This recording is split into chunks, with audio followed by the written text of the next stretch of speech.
Welcome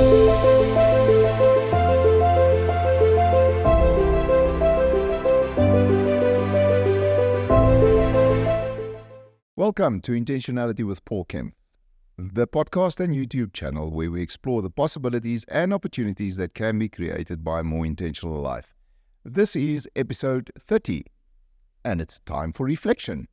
I did mention in the previous episode that I wanted to use a little bit of episode 30 just to reflect back on this 30-episode journey.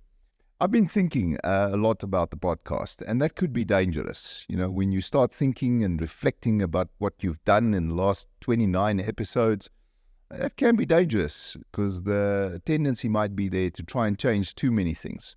But one of the things I've been thinking about a lot was the purpose of this podcast. Why did I start this podcast? Why did I want to do the podcast? And that took me back to the very first episode, episode 1. Where the answer to the question of why I started this podcast lies in my personal intentional journey and purpose, which was to help and inspire people to live a more intentional life.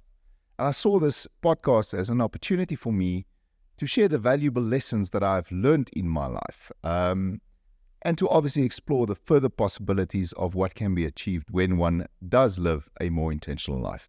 Now, this sounds very philosophical. Sounds very philosophical, and let's be honest about it. That wasn't the only purpose behind this podcast. I would have loved to gain some followers, gain subscribers, get millions of downloads, become an influencer, someone that really has the ability to inspire and motivate a huge amount of people. And ultimately, there was a business goal around it as well, to create some publicity for our company. Now, if I reflect back to the last 30 episodes, I think to a certain degree, that first purpose, that first goal has been achieved. People have stopped me, spoken to me, contacted me, sent me emails, telling me about the impact that the podcast has had. And by the way, please keep on doing that. Please keep on engaging, because you would not believe how much that means to me. When someone comes to me and says, Paul, I've listened to your podcast this week and wow, it's been amazing. But the second part, reaching lots of people, having an impact on lots of people has maybe been not as successful as I had hoped more than 6 months into this journey. And here's the other interesting thing. The more and more I listen to other podcasts, because I do spend a lot of time listening to other podcasts, the more and more I realize that there's some really, really good content out there. And maybe I was just a little bit arrogant and definitely a bit delusional in thinking that I could quickly get to a place where this podcast is followed by a huge amount of people. So for now, I want to scrap the secondary goal of reaching a lot of people. I really want us to just focus on that first goal, and that is having an impact on people, helping people, inspiring people to live a more intentional life. And to do that, I think two things is necessary. The first is, let's go back to the definition of intentionality, what it means. The definition of intentionality is living with an attitude of purposefulness and with a commitment to deliberate action. But I also think it means a second thing, and that is that I need to have a bigger focus on quality, on making sure that the guests that I get to appear with me here on the couch for an interview really brings something interesting to the table. And I'm not for 1 second suggesting that the previous guests weren't interesting, but it's really important that we try and lift up the quality of the future episodes of this podcast. And I have the sneaky suspicion that if we're able to lift the quality of future episodes, the impact on more people will come eventually by itself. So last week was episode 6 of the episodes that we focused on the FFG group of companies and the amazing people in the FFG group of companies. Now, we're not quite finished with that yet. We ended off episode 29 with a serious discussion on some interesting aspects around life insurance. There's one more episode on the way. That's the episode that will be released next week, where we're doing an interview with another amazing person from the FFG group. But this episode, I want to focus on one more aspect of our business, but I want to do it in a different way, in a bit of a different way. I want to talk to you today again about the world of investments. Now, there's a couple of reasons why I want to do this. The first is it makes sense to follow the discussion on life insurance to talk about investments. I think it's an important time to talk about investments because of what we've recently been through in the last few weeks with the South African elections. And I think the concerns that people have around the South African politics, the South African economy, and about their investments in this country and internationally. I think if we're talking about the elections, I think one thing that's incredibly important when it comes to investments is to take a deep breath, to calm down, to realize that probably the worst mistake we could make in terms of investments at the moment is to do things emotionally, is to do things rashly. It is important to make sure that we don't just make decisions for the short term, but that we stay focused on our long-term objectives when it comes to investments, irrespective of what's happening with things like the elections. Now, I've already done an episode on investments. If you go back to episode 9, an introduction to financial planning, part 3, we covered the basics of investments. We really spoke about the most important things you need to know if you want to start investing. I also spoke at length with one of the young investment specialists in the FFG group of companies, Christian Wessels, in episode number 29, episode 28 on this podcast. And the plan is also somewhere in the future to return to the money subject again in Intentionality with Paul Kempff. And then I will talk about advanced retirement planning and advanced investment planning. For today, I really want to do something different around investments and around this whole concept of wealth. But before I do that, I do want to just share with you some really interesting statistics that I've heard this week. So let's quickly go through them. It's just 3. So the first one is around the global retirement funding gap. So some studies have been done worldwide to try and determine what is the amount of money that all the people in the world would need to be able to retire comfortably one day when they get to retirement age. And then to look at how much money has actually been saved for retirement. And I found these numbers fascinating. I never knew this. The global retirement funding gap currently is estimated to be around $70 trillion. That's $70 trillion. That's the difference between the amount of money that people need to retire and the amount of money that people worldwide have saved for retirement. Now, the scary part about this number for me is not the size of the number. The scary part is the projection of how much this number will increase over the next 26 years. Because people are not saving enough money, their savings are not growing fast enough, they're living longer in retirement, which means they need more money in retirement, which ultimately means the retirement funding gap is increasing significantly. And the projection is that that retirement funding gap by 2050 will be up to 400 trillion rand. $400 trillion, not rand, dollars. So if we come closer to home with this whole idea of a retirement funding gap being so huge, why would the retirement funding gap in South Africa be so huge? Well, there's a number of reasons. The first is only 37% of South Africans have a retirement fund.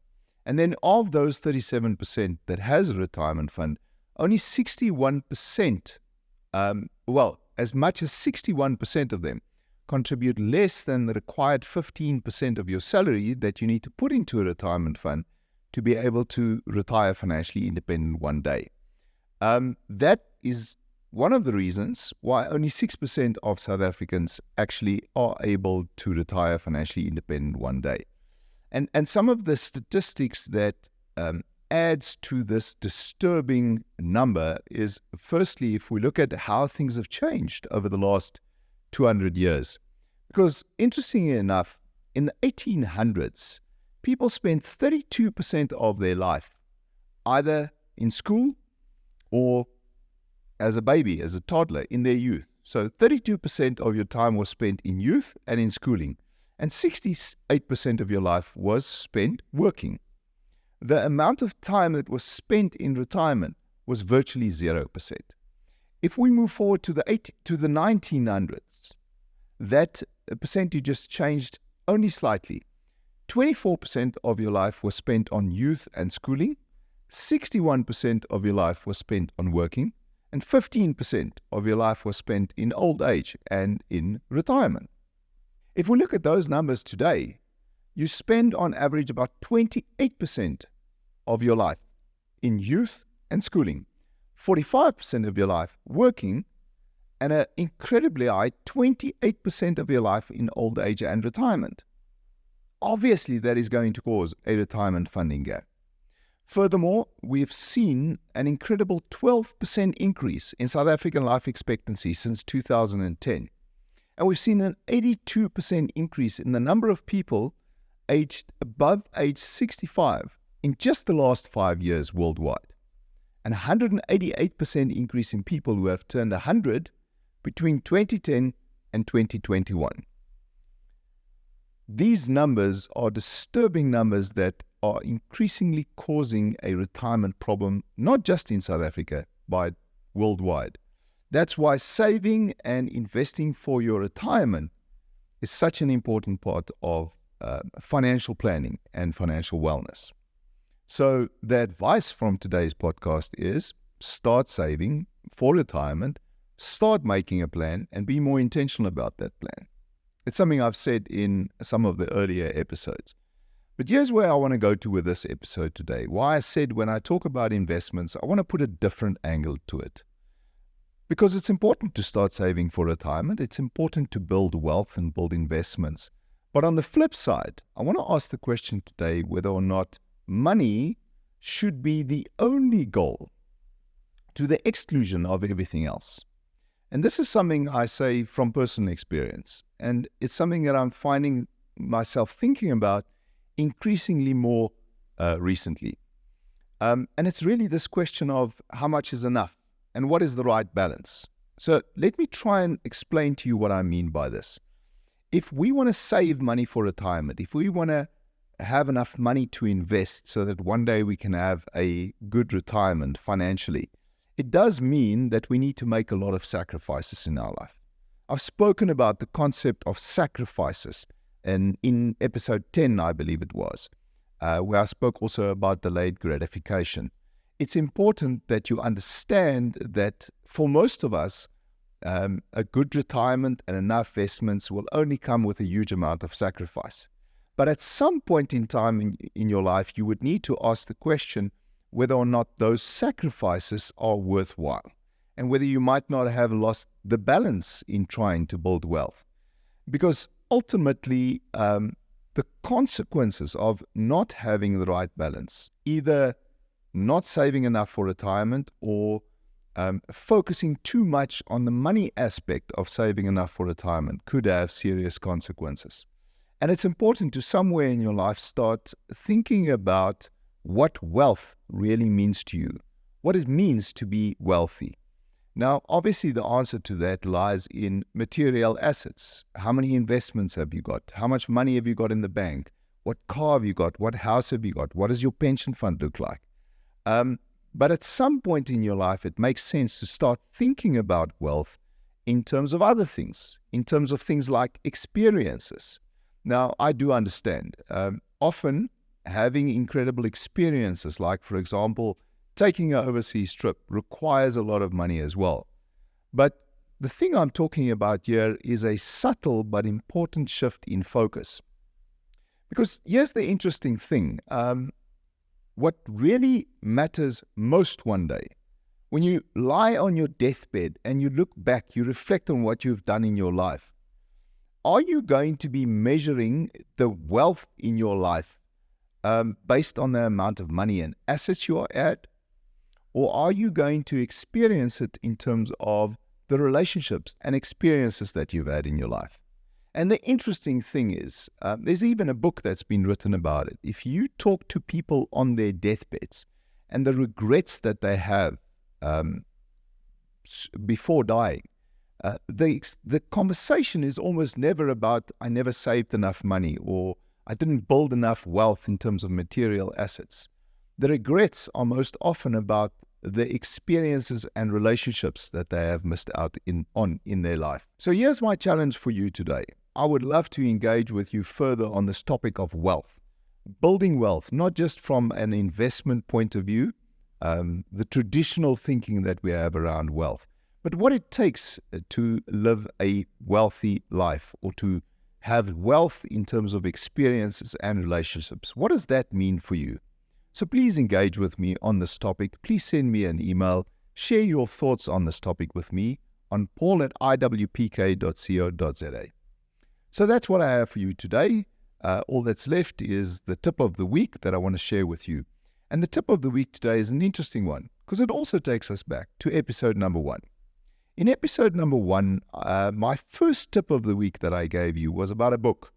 It was a book written by a guy called Morgan Housel. And this book was called The Psychology of Money. I hope by now you've read the book. I think it's an amazing book to help you understand your relationship with money better.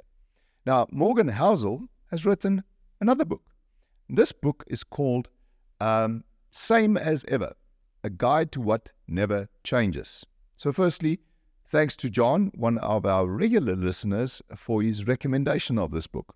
I haven't finished it yet. I've started reading this book, but I found it fascinating enough to share it with you as my tip of the week already. And in this book, Morgan gives us timeless lessons on risk, opportunity, and living a good life. I love the way he describes what his goal in this book is, and I'm going to read it to you. He says, "History is filled with surprises no one could have seen coming. But if we learn to see what doesn't change, we can be more confident in our choices, no matter what the future brings."